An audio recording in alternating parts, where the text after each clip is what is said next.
Morning students. कल हमने chapter 13 complete कर लिया था। आज हम ग्रामर शुरू कर रहे हैं। क्षितिज बुक में अभी हम इतना ही सिलेबस करेंगे और कृतिका बुक एक ग्रामर का एक टॉपिक करने के बाद में फिर हम कृतिका बुक स्टार्ट करेंगे, क्योंकि क्षितिज बुक के अंदर सिलेबस जो कट होने के बाद में हमने इनफ सिलेबस कर लिया है। अब हम उसको रिवीजन के टाइम ही स्टार्ट करेंगे। उसमें हमारे सिर्फ 2 कविता वाले चैप्टर रह गए हैं, बाकी सिलेबस कंप्लीट हो गया है। अब हम ग्रामर का एक टॉपिक करने के बाद में फिर हम कृतिका बुक स्टार्ट करेंगे। तो आज हम शुरू कर रहे हैं पद परिचय। पद परिचय का मतलब तो आपको बताइए, इंट्रोडक्शन। पद क्या होता है? पद मीन्स शब्द। कोई भी शब्द है जब वो वाक्य के अंदर प्रयोग किया जाता है तो वो पद कहलाता है। जैसे राम एक शब्द है, घर एक शब्द है, चल एक शब्द है। लेकिन जब इनको वाक्य में प्रयोग करते हैं, राम घर चल, तब ये राम क्या बन गया? शब्द नहीं, पद है। और घर क्या है? वो भी एक पद है। चल वो भी एक पद है। फिर अब ये जो तीनों पद है ना, इन तीनों का अलग अलग परिचय देना होता है। राम क्या है? किसी का नाम है तो राम क्या है? संज्ञा है। और राम क्या है? पुल्लिंग है। राम क्या है? सिंगुलर, एक वचन है। इस तरह से परिचय देना वो क्या कहलाता है? पद परिचय।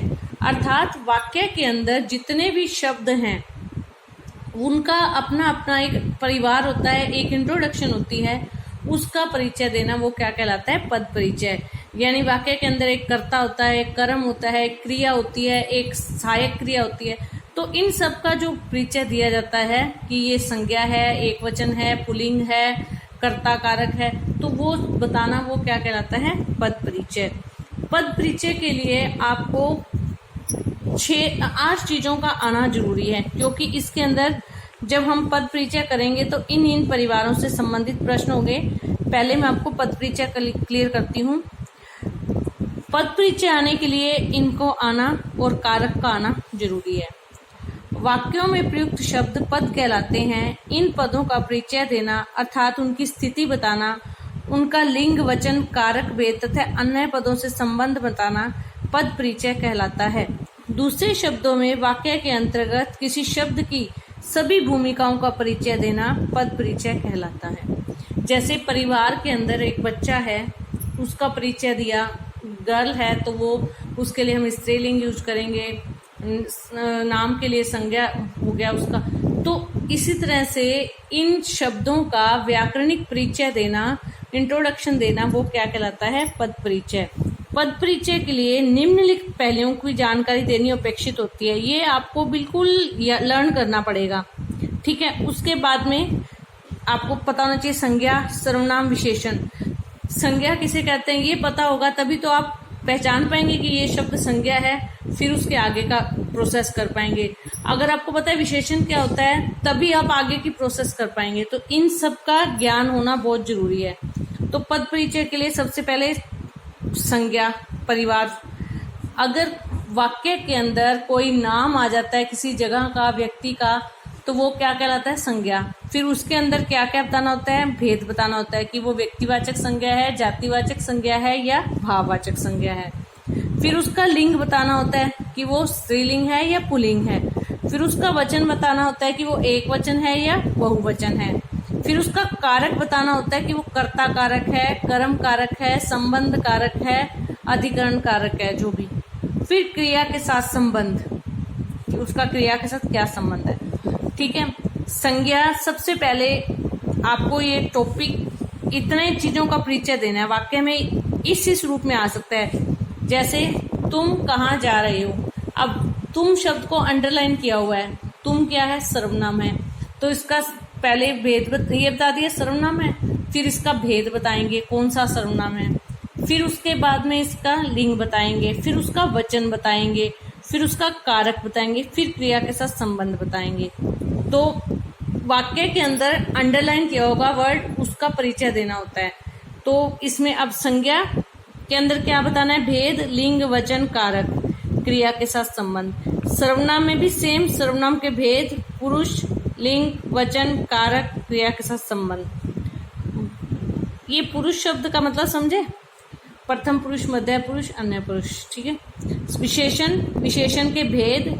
अब ये चीज विशेषण के भेद, सर्वनाम के भेद पहले आपको ये लर्न करने पड़ेंगे, अदरवाइज तो आप बता ही नहीं पाओगे। सर्वनाम के भेद, पुरुषवाचक सर्वनाम, संबंधवाचक सर्वनाम, निजवाचक सर्वनाम, प्रश्नवाचक सर्वनाम, तो ये भेद आएंगे। विशेषण के 4 भेद होते हैं, गुणवाचक विशेषण, परिमाणवाचक। तो विशेषण के भेद, संज्ञा के भेद, सर्वनाम के भेद, ये आपको लर्न करने पड़ेंगे। ठीक है। अच्छा, विशेषण में भी पहले भेद बताना है, फिर उसका लिंग बताना है, फिर वचन बताना है, फिर विशेष्य। विशेषण में क्या होता है, जिस चीज की विशेषता बताई जाती है वो विशेष्य होता है। नीला आकाश, आकाश यहाँ पे क्या है, विशेष्य है, और उसका विशेषण क्या है, नीला होना। तो नीला विशेषण और विशेष्य आकाश, यानी जिसकी विशेषता बताई जा रही है वो विशेष्य होता है, तो इसमें विशेष्य बताना होता है। फिर अवस्था, तरतम, हम कहते हैं ना उत्तम, निम्नतम, निम्नतर, निम्न, तो कोटि बतानी होती है कि वो किस कोटि का है, उच्च कोटि का, निम्न कोटि का, ये बताना होता है। प्रविशेषण का उल्लेख, विशेषण की भी जो विशेषता बताता है उसको प्रविशेषण कहते हैं, तो अगर उसमें कोई प्रविशेषण है तो वो भी बताना है। नेक्स्ट परिवार है क्रिया। क्रिया के अंदर क्या बताना है, भेद, सकर्मक है या अकर्मक है, फिर लिंग, वचन, फिर पुरुष, फिर धातु। हर एक क्रिया धातु से बनती है, तो उस धातु का बताना है। क्रिया में काल का बताना है, वाच्य, प्रयोग, कर्ता और क्रम का संकेत। समुच्चय बोधक, समुच्चय बोधक का भेद बताना है। फिर संयुक्त शब्द कौन से हैं, फिर वाक्यांश तथा वाक्यों का उल्लेख करना है। संबंध बोधक, भेद बताना है, पद और पदबंधों से उसका संबंध, वाक्यांशों से संबंध। विस्मयादि बोधक का भेद बताना है, सिर्फ बस। ये जो 1 2 3 4 5 6 7 8 परिवार हैं, पहले तो इन 8 परिवारों को पता करना है कि ये इनमें क्या क्या है। जब ये 8 परिवार आते होंगे तभी हम इस आगे पद परिचय कर सकते हैं।